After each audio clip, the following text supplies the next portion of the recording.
Welcome to stone dictation. अगर आप channel पर नए हैं तो चैनल को सब्सक्राइब कर लें और बेल आइकन जरूर दबाएं।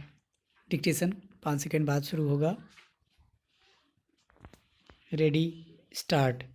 महोदय, प्रशासन का यह कर्तव्य हो जाता है कि वह सतर्क रहे और अधिकारी लोग अपने को निष्पक्ष रखें, किंतु जो जनता के अंदर एक गिरावट आती जा रही है वह भी एक देखने की बात है।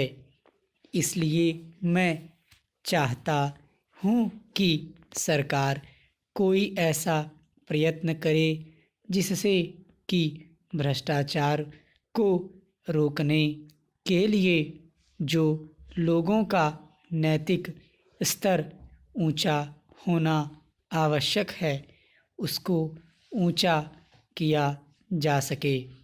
उसके लिए जो भी वह कर सके करे। मुझे कहना तो बहुत कुछ था, लेकिन चूंकि मेरा समय समाप्त हो गया है, मैं अब और कुछ नहीं कहूँगा। महोदय, इसलिए मैं माननीय रक्षा मंत्री महोदय का ध्यान इतिहास की उस चेतावनी की ओर दिलाना चाहता हूँ कि हिमालय की चोटी पर जिसका अधिकार रहा है उसका गंगा और यमुना के मैदान पर भी अधिकार रहा है। हम इस आशा में नहीं रह सकते कि दुश्मन को हिमालय की चोटी से उतरने दें और फिर मैदान में उसका मुकाबला करें।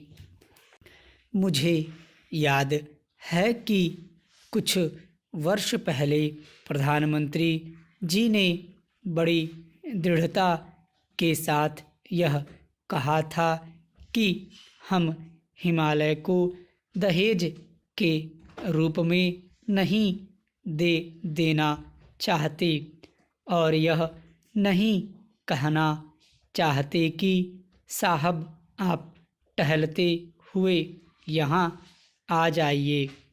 हम नहीं चाहते कि वहाँ पर कोई मुकाबला ही न हो। मैं समझता हूँ कि अगर किसी भी सैनिक अधिकारी के दिमाग में अभी तक यह भावना है कि हम हिमालय की ऊंची चोटियों को छोड़कर नीचे मैदान में आकर युद्ध लड़ेंगे, तो उनको भ्रम में नहीं रहना चाहिए। यह एक घातक बात होगी, एक आत्मघाती नीति होगी। अगर एक बार चीन का हिमालय की चोटियों पर कब्जा हो गया तो चाहे वह बाद में नीचे हम पर हमला न भी करे, किंतु वहाँ से हम उसको कभी नहीं हटा सकेंगे। इसलिए इस संबंध में स्पष्ट निर्णय किया जाना चाहिए।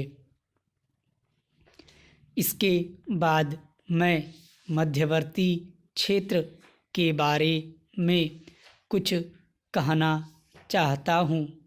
पिछली बार जब चीन ने बड़े पैमाने पर आक्रमण किया था तो लद्दाख में और पूर्व में नेफा के इलाके में किया था।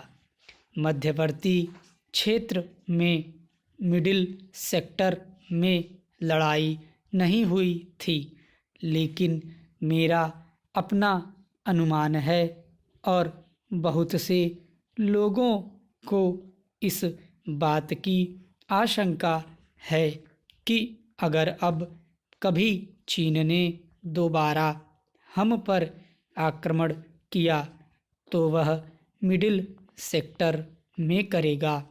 इसके कई कारण मालूम पड़ते हैं। स्टॉप। अगर डिक्टेशन अच्छा लगा हो तो वीडियो को लाइक करें, शेयर करें और ऐसे डिक्टेशन डेली पाने के लिए चैनल को सब्सक्राइब जरूर करें।